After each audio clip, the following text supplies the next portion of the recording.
Channel. അപ്പം നമ്മുടെ ചാനലിൽ ഇപ്പം 1800 സംതിങ് സബ്സ്ക്രൈബേഴ്സ് ആയി. അതിനൊക്കെ തന്നെ വ്യൂസ് ഒക്കെ വരുന്നുണ്ട്, എല്ലാവരും കാണുന്നുണ്ട്, പഠിക്കുന്നുണ്ടെന്ന് എനിക്ക് മനസ്സിലായി. ഓക്കെ, അത് കണക്കെ ഇൻസ്റ്റാഗ്രാമിൽ ഞാൻ ഇന്നലെ ചലഞ്ചിന്റെ കാര്യം പറഞ്ഞിട്ടുണ്ടായിരുന്നു. അതിനകത്ത് ഞാൻ പറഞ്ഞ റെഡി എന്നുള്ളവര് റെഡി എന്ന് കമന്റ് ചെയ്യാൻ പറഞ്ഞു. അതിനകത്തും 200+ കമന്റുകളാണ് റെഡി റെഡി റെഡി എന്ന് പറഞ്ഞ് വന്നിട്ടുള്ളത്. അതിന് ഒരുപാട് ഫോളോവേഴ്സ് കൂടി, ഒരുപാട് ആൾക്കാർ എൻഗേജ് ചെയ്യുന്നുണ്ട്, ഒരുപാട് ആൾക്കാർ താല്പര്യം പ്രകടിപ്പിക്കുന്നുണ്ട്. ഇതിലൊക്കെ എനിക്ക് ഒത്തിരി സന്തോഷമുണ്ട്. പക്ഷേ ഈ 100 ദിവസം കംപ്ലീറ്റ് ചെയ്യുന്നത് ആരൊക്കെയാണെന്ന് എനിക്കൊന്ന് അറിയണം. എന്ന് വെച്ച് കഴിഞ്ഞാൽ ഈ 100 ദിവസം ഒരു ലോങ് ജേർണിയാണ്, ഒരു 3 മാസം. അതേ കണക്ക് എല്ലാ ദിവസവും നമ്മളൊരു ഞാൻ പറയുന്ന കാര്യങ്ങൾ ചെയ്ത് പോയി അങ്ങ് അവസാനം എത്തുന്നത് എന്ന് പറഞ്ഞൊരു ലോങ് ജേർണിയാണ്. മനസ്സിലായോ? അങ്ങനെ എത്തുന്നവർക്ക് ഒരു സർപ്രൈസ് ആയിട്ടുള്ള കാര്യം ഞാൻ അവിടെ വെയിറ്റ് ചെയ്യുന്നുണ്ട്.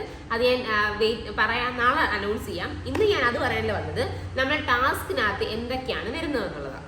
ഓക്കെ, മനസ്സിലായോ?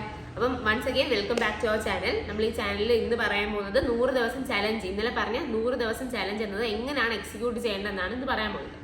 ഫസ്റ്റ് കാര്യം എന്ന് പറഞ്ഞു കഴിഞ്ഞാൽ ഞാൻ പ്ലാൻ ചെയ്തേക്കുന്നത് നമുക്ക് ദിവസം ഒരു 3 മണിക്കൂർ നിങ്ങൾ പഠിക്കണം. 3 hours മാത്രമാണ് ടാസ്കിന് വേണ്ടി നിങ്ങൾ പഠിക്കേണ്ടത്. മനസ്സിലായോ? നിങ്ങൾ അതിന്റെ മുകളിൽ നിങ്ങൾ 12 മണിക്കൂറും 14 മണിക്കൂറും പഠിക്കുന്ന ആൾക്കാരാണ് എങ്കിൽ നിങ്ങൾക്ക് അത് കണ്ടിന്യൂ ചെയ്യാൻ. അതൊന്നും അല്ല ഞാൻ പറയുന്നത്, ടാസ്കിന് വേണ്ടിയിട്ട്. അങ്ങനെ പഠിച്ചുകൊണ്ടിരിക്കുന്ന ആൾക്കാരാണെങ്കിൽ നിങ്ങൾക്ക് ബുദ്ധിമുട്ടും കാണത്തില്ല ഈ 3 മണിക്കൂർ കംപ്ലീറ്റ് ചെയ്യാൻ വേണ്ടിയിട്ട്. അപ്പൊ ടാസ്കിന് വേണ്ടിയിട്ട് എന്ത് ചെയ്യുക, ഒരു 3 മണിക്കൂർ മാറ്റി വയ്ക്കുക. രാവിലെ 5 മണിക്ക് എണീക്കുക. ഈ 2 കാര്യങ്ങളാണ് ഞാൻ ഉദ്ദേശിച്ചത്. 5 മണി എന്ന് പറയുമ്പോഴത്തേക്കും നിങ്ങൾക്ക് ഇപ്പം 5 മണിക്ക് എണീക്കാൻ പറ്റാത്ത ആൾക്കാർ, രാവിലെ എൻ്റെ പഠിക്കാൻ പറ്റാത്ത ആൾക്കാരുകൾ അല്ലെ, രാത്രി മാത്രമേ എനിക്ക് പഠിക്കാൻ പറ്റൂ, രാവിലെ പഠിക്കാൻ പറ്റത്തില്ല എന്ന് പറയുന്ന ആൾക്കാർ കാണും. അങ്ങനെയാണെങ്കിൽ കുഴപ്പമില്ല. നിങ്ങൾ എപ്പോഴാണ് എണീക്കുന്നത്, ഇപ്പം 6 മണിക്ക് എണീക്കുന്നത്, അല്ലെങ്കിൽ 7 മണിക്ക് എണീക്കുന്നത്, അല്ലെങ്കിൽ 10 മണിക്ക് എണീക്കുന്നത്. അപ്പം നിങ്ങൾക്ക് ആ ഒരു മണിക്കൂർ എഫിഷ്യൻ്റ് ആയിട്ട് പഠിക്കുന്ന ആൾക്കാരുടെ കാര്യമാണേ പറയുന്നത്. അപ്പോൾ രാത്രി ഒരുപാട് ലേറ്റ് ആയിട്ട് കിടന്ന ആൾക്കാർക്ക് രാവിലെ എണീക്കാൻ ബുദ്ധിമുട്ടായിരിക്കും. അങ്ങനെയാണെങ്കിൽ നിങ്ങൾ എണീക്കുന്ന സമയം തൊട്ട് 1 മണിക്കൂർ മാത്സിന് കൊടുക്കുക. ക്ലിയർ ആയോ? അപ്പോൾ 5 മണിക്ക് എണീക്കുന്ന ആൾക്കാരാണെങ്കിൽ 5 to 6 മാത്സ്. ക്ലിയർ ആണല്ലോ? അല്ല 6 to 7 മാത്സ്. രാവിലെ എണീക്കുമ്പോൾ 1 മണിക്കൂർ മാത്സിന് പഠിക്കുക. അതാണ് ടാസ്കിന്റെ ഫസ്റ്റ് ടാസ്ക്. ക്ലിയർ ആയിട്ട്? ചലഞ്ചിന്റെ ആദ്യത്തെ കാര്യം മാത്സിന് വേണ്ടി 1 മണിക്കൂർ മാറ്റി വയ്ക്കുക എന്നുള്ളതാണ്. നിങ്ങൾക്ക് എക്സ്ട്രാ എത്ര മണിക്കൂർ വേണമെങ്കിലും മാത്സ് പഠിക്കാം. നിങ്ങൾക്ക് മാത്സ് വീക്ക് ആണെങ്കിൽ പിന്നെ നിങ്ങൾക്ക് എത്ര മണിക്കൂർ വേണമെങ്കിലും മാത്സ് പഠിക്കാം. അതല്ല പറയുന്നത്, 1 hour മാത്സ് പഠിക്കാം. ഞാനൊരു ടോപ്പിക്ക് പറയും, ആ ടോപ്പിക്ക് കവർ ചെയ്യാം. ഇനി അടുത്ത നൈറ്റ് ആകുമ്പോഴത്തേക്കും, ഈവനിങ് ആകുമ്പോൾ നിങ്ങൾക്ക് ചിലപ്പോൾ വർക്കിംഗ് ആയിട്ടുള്ള ആൾക്കാരായിരിക്കും. എല്ലാവർക്കും പറ്റുന്ന രീതിയിലുള്ള ചലഞ്ചാണ് ഞാൻ അറേഞ്ച് ചെയ്തേക്കുന്നത്. ഓക്കെ, പറ്റുന്ന രീതിയിലുള്ള ചലഞ്ചാണ് അറേഞ്ച് ചെയ്തേക്കുന്നത്. അപ്പം നിങ്ങൾക്ക് രാവിലെ പഠിക്കാൻ പോകുന്ന ആൾക്കാരാണെങ്കിലും അല്ലെങ്കിൽ വർക്കിന് പോകുന്ന ആൾക്കാരാണെങ്കിലും എന്തെങ്കിലും ഹോം മേക്കറാണ്, വീട്ടിൽ അങ്ങനത്തെ നല്ല തിരക്കാണ്, അങ്ങനെയാണെങ്കിൽ പോലും നൈറ്റ് ആകുമ്പോഴത്തേക്കും നിങ്ങൾക്ക് 2 മണിക്കൂർ എടുക്കാൻ കിട്ടണം. 2 മണിക്കൂർ. മനസ്സിലായോ? രാത്രി ആകുമ്പോഴത്തേക്കും 1 മണിക്കൂർ ഇംഗ്ലീഷിനും 1 മണിക്കൂർ മലയാളത്തിനും കൊടുക്കണം. അപ്പം അത് ഒരുപാട് ബുദ്ധിമുട്ടുള്ള സബ്ജക്റ്റുകളല്ല. അതുകൊണ്ട് തന്നെ നിങ്ങൾക്ക് എന്ത് ചെയ്യാൻ പറ്റും, ജസ്റ്റ് വായിച്ച് പഠിച്ച് 1 മണിക്കൂർ നിങ്ങൾക്ക് അത് യൂസ് ചെയ്യാൻ പറ്റും. അതുകൊണ്ടാണ് ഞാൻ ഈവനിങ്ങിൽ 2 മണിക്കൂർ ഇംഗ്ലീഷ് മലയാളം വെച്ചേക്കുന്നത്. ക്ലിയർ ആയ? അപ്പോൾ മാത്സും ഇംഗ്ലീഷും മലയാളം, ഈ 3 ഏരിയ എന്ന് പറഞ്ഞാൽ സിലബസ് നമുക്ക് അറിയാവുന്ന സിലബസാണ് ഉള്ളത്. എപ്പോഴും ക്വസ്റ്റ്യൻസ് വരുന്ന മേഖലയാണ്. പണ്ടത്തെ ഇപ്പോൾ പാറ്റേൺ ഒന്നും വലിയ വ്യത്യാസമില്ലാത്ത സ്ട്രാറ്റജിയിൽ തന്നെ പൊക്കോണ്ടിരിക്കുന്ന ഒരു ഏരിയ ആണ് മാത്സ്, മലയാളം, ഇംഗ്ലീഷ്. അതുകൊണ്ടാണ് ഞാൻ അത് ഫോക്കസ് ചെയ്യുന്നത്. ക്ലിയർ ആയോ? അപ്പം ഈ 3 മണിക്കൂർ മാത്സിനും മലയാളത്തിനും ഇംഗ്ലീഷിനും കൊടുക്കുക. രാവിലെ 5 മണിക്ക് എണീക്കാൻ ട്രൈ ചെയ്യുക. ഇനി രാവിലെ എണീക്കുമ്പോൾ നിങ്ങൾ ചെയ്യേണ്ട ഒരു കാര്യം ഞാൻ പറയാം. ഞാൻ ആ ടാസ്ക് ആയിട്ടൊന്നുമല്ല പറയുന്നത്, എൻ്റെ ഒരു റെക്കമെൻഡേഷൻ ആണ്. രാവിലെ എണീറ്റ ഉടനെ നിങ്ങൾ ഫോൺ എടുത്ത് സ്ക്രോൾ ചെയ്യാതിരിക്കുക. ഒരു 5 മിനിറ്റ് നിങ്ങൾ എണീറ്റ് ആ ബെഡിൽ തന്നെ ഇരിക്കുക. അല്ലെങ്കിൽ നിങ്ങളെ മൈൻഡ് പോകും. നിങ്ങൾ വിചാരിക്കും, ഓ ഇന്നിനിപ്പം പഠിക്കേണ്ടത് നിങ്ങൾ ഫീൽ ആവും. നിങ്ങൾ ഫോണൊക്കെ നോക്കി തുടങ്ങി കഴിഞ്ഞാൽ നിങ്ങൾക്ക് ആ ഡേ പോകും. അതുകൊണ്ട് നിങ്ങൾ ചെയ്യേണ്ട കാര്യം എന്ന് പറഞ്ഞാൽ, എണീറ്റ് കഴിഞ്ഞാൽ ഒരു 5 മിനിറ്റ് ആ ബെഡിൽ തന്നെ ഇരുന്നിട്ട് ജസ്റ്റ് ഒന്ന് ബ്രീത്ത് എടുക്കുക. നല്ല ലോങ് ബ്രെത്തുകൾ എടുത്തിട്ട് നല്ല ഒന്ന് ക്ലീൻ ആക്കി ആലോചിക്കുക, എന്തൊക്കെയാണ് ഞാൻ ഇന്ന് പഠിക്കാൻ പോകുന്നത്. ഇന്ന് എൻ്റെ ടാസ്കിന്റെ ഫസ്റ്റ് ഡേ ആണ്, ഇന്ന് എൻ്റെ ടാസ്കിന്റെ സെക്കൻഡ് ഡേ ആണ്, ഇന്ന് 15-ാം ദിവസമാണ്, 50-ാം ദിവസമാണ്, 100-ാം ദിവസം എന്ന് ആലോചിച്ച് എന്ന് രാവിലെ ഒരു ഇച്ചിരി നേരം ഇരുന്ന് ആലോചിച്ചിട്ട് എണീറ്റാൽ നിങ്ങൾക്ക് ആ ദിവസം പ്രൊഡക്റ്റീവായിട്ട് യൂസ് ആക്കാൻ പറ്റും. മനസ്സിലായോ? അത് ഞാനിപ്പം തുടർന്ന് വന്നുകൊണ്ടിരിക്കുന്ന ഒരു കാര്യമാണ്. രാവിലെ എൻ്റെ ഫോൺ എടുക്കാതെ ഒരു 5 മിനിറ്റ് അവിടെ ഇരിക്കുക.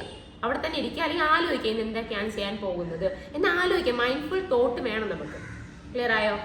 ക്ലിയർ ആണോ? അപ്പോൾ ഇതാണ് നമ്മുടെ പ്ലാൻ എന്ന് പറയുന്നത്. 1 മണിക്കൂർ മാത്സ്, 2 മണിക്കൂർ ഇംഗ്ലീഷ് മലയാളം. അതുകൊണ്ട് തന്നെ രാവിലെ 5 മണിക്ക് എണീക്കാൻ ട്രൈ ചെയ്യുക. ഒരു 5 മിനിറ്റ് എണീറ്റിട്ട് ഉടനെ റെസ്റ്റ് ചെയ്യുക, അത് ചെയ്യാൻ വിശ്രമിക്കുക, അല്ലെങ്കിൽ ചുമ്മാ ഇരിക്കുക.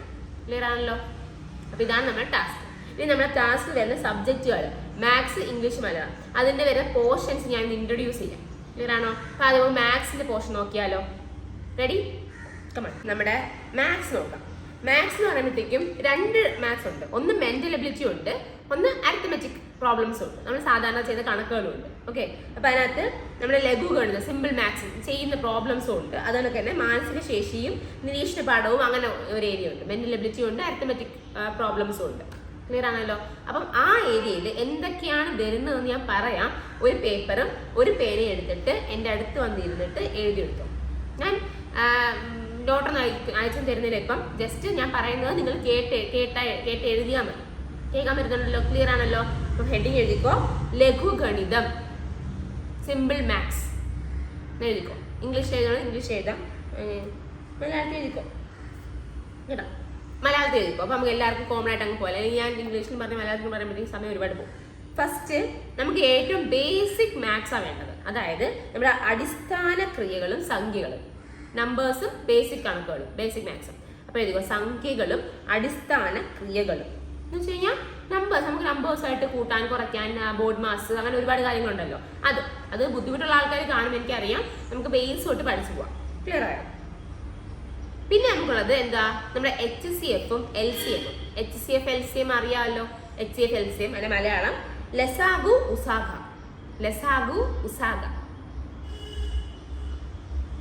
ഓക്കെ. പിന്നെ നമ്മളെ ഫ്രാക്ഷൻസ് ഉണ്ടല്ലോ. ഫ്രാക്ഷനും ഡെസിമൽ പോയിന്റ്സും. Fraction, decimal. ഫ്രാക്ഷൻ എന്ന് പറഞ്ഞാൽ എന്തുവാ, 2/3, 4/9 എന്നൊക്കെ പറഞ്ഞാൽ എഴുതത്തില്ലേ ഫ്രാക്ഷൻസ്. ഫ്രാക്ഷൻസും ദശാംശ സംഖ്യകൾ അല്ലെങ്കിൽ ഡെസിമൽസ് പറഞ്ഞാൽ എന്തുവാ, പോയിന്റ് ഇട്ട് എഴുതുക. 2.5 + 3.6 നമ്മൾ ആഡ് ചെയ്തത് ദശാംശം. അത് അപ്പൊ എഴുതിക്കോ, ഭിന്നസംഖ്യകളും ദശാംശ സംഖ്യകളും. ഭിന്നസംഖ്യകളും ദശാംശ സംഖ്യകളും പഠിക്കാനുള്ള ഏരിയാസ് ആണ്. അത് മനസ്സിലാക്കാൻ വേണ്ടി പറയുന്നേ ഉള്ളേ. അടുത്ത ശതമാനം, പെർസെൻറ്റേജ്. നമ്മൾ പെർസെൻറ്റേജ് 2%, അയാൾ രാമു ഇത് വെച്ചത് 5%, തിരിച്ചിത്ര ശതമാനത്തിന് മേടിച്ചെന്നൊക്കെ പറയുന്നത് ശതമാനം. പിന്നെ profit and loss. Profit and ലോസിൽ മലയാളം എന്തുവാ, ലാഭവും നഷ്ടവും. എഴുതിക്കോ, ലാഭവും നഷ്ടവും. ലാഭവും നഷ്ടവും. അടുത്തത് നമ്മുടെ interest. Common interest, simple interest അറിയാമല്ലോ. കോമ്പൗണ്ട് ഇൻട്രസ്റ്റും സിമ്പിൾ ഇൻട്രസ്റ്റ്. അപ്പൊ എഴുതിക്കോ, സാധാരണ പലിശയും കൂട്ടുപലിശയും. സാധാരണ പലിശ എന്തുവാ, സിമ്പിൾ ഇൻട്രസ്റ്റ്. കൂട്ടുപലിശ എന്തുവാ, കോമ്പൗണ്ട് ഇൻട്രസ്റ്റ്. സാധാരണ പലിശയും കൂട്ടുപലിശയും. സാധാരണ പലിശയും കൂട്ടുപലിശയും.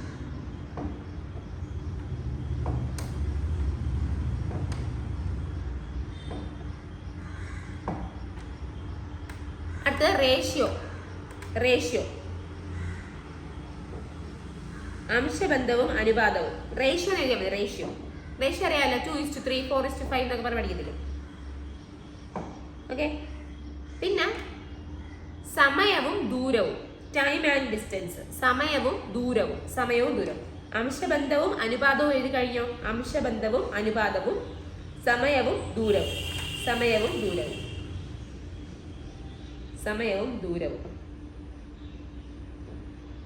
ട്രെയിൻ തന്നെ നടക്കണം. നമ്മൾ ട്രെയിനിന്റെ സമയം, ട്രെയിൻ വടക്കോട്ട് പോയി തെക്കോട്ട് പോയി, ട്രെയിൻ ഇത്ര മണിക്കൂർ സ്പീഡിൽ പോയി എന്നൊക്കെ പറയല്ലേ. ജലയാത്ര. വെള്ളത്തിൽ കൂടെ പോകുന്നതിന്റെ ഇത്. അത് നമുക്ക് ഡിഗ്രി ലെവലിലാണ് വേണ്ടത്. നമുക്ക് നോക്കാം കേട്ടോ. നമുക്ക് എല്ലാത്തിനെയും കൂടി സമ്മതിയാണ് എടുത്ത് വെച്ചേക്കുന്നത്. സമയവും ജോലിയും. Work and time. സമയവും ജോലിയും. ആവറേജ്, ശരാശരി.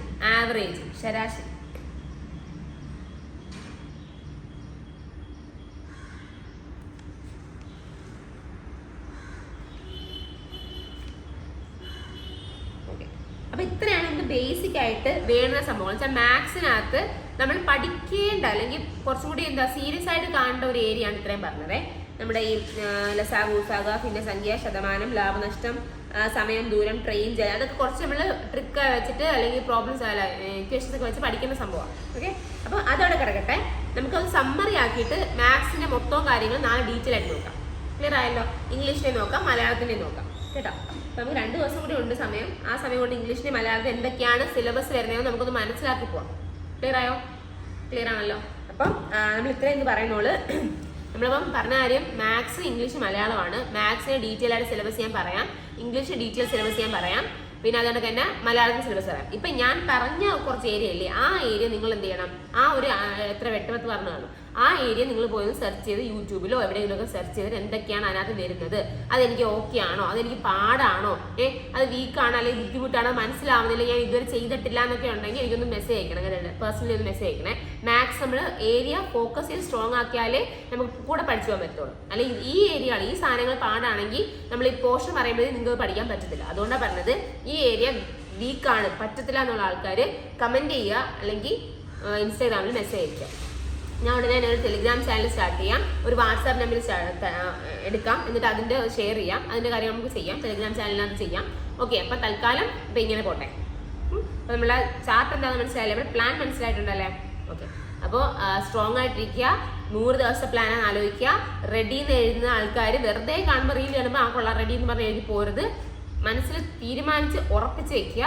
അതുകൊണ്ട് തന്നെ നമുക്ക് ഞായറാഴ്ച ഞാൻ വീഡിയോ ഒന്നും ഇടുന്നില്ല, ചിലപ്പോൾ ഇടുമായിരിക്കും, അറിയാൻ പറ്റത്തില്ല. ഞായറാഴ്ച നിങ്ങൾ എന്ത് ചെയ്യണം, വീട് മൊത്തം ക്ലീൻ ആക്കി പഠിക്കാനുള്ള എല്ലാം സെറ്റ് ചെയ്ത് 100 ദിവസം ചലഞ്ച് ചെയ്യുക. 22-ാം തീയതി തിങ്കളാഴ്ച തുടങ്ങുവാണെന്ന് പറഞ്ഞ്, തിങ്കളാഴ്ച അല്ലേ, തിങ്കളാഴ്ച തുടങ്ങുവാണെന്നും പറഞ്ഞ് നല്ല ഐശ്വര്യമായിട്ട് തുടങ്ങാം. ക്ലിയർ ആണല്ലോ? അപ്പോൾ see you there. I am so happy that you are with me. എൻ്റെ കൂടെ നിങ്ങൾ എല്ലാവരും ഉണ്ട് എന്നുള്ളതിനാൽ എനിക്ക് ഒരുപാട് സന്തോഷമുണ്ട്. എനിക്ക് ഇഷ്ടമുള്ളൊരു മേഖലയാണ് ടീച്ചിങ് എന്ന് പറയുന്നത്. അതിനകത്ത് എനിക്ക് കുറേ നാളിന് ശേഷം ഇങ്ങനെ വരാൻ പറ്റിയതിൽ എനിക്ക് ഒത്തിരി സന്തോഷമുണ്ട്. അതിനകത്ത് ഈച്ച് വൺ ഓഫ് യു, ഇതിനകത്ത് ഓരോരുത്തർക്കും ഞാൻ എൻ്റെ നന്ദി രേഖപ്പെടുത്തുന്നു. ഓക്കെ, അപ്പോൾ thank you for watching. By.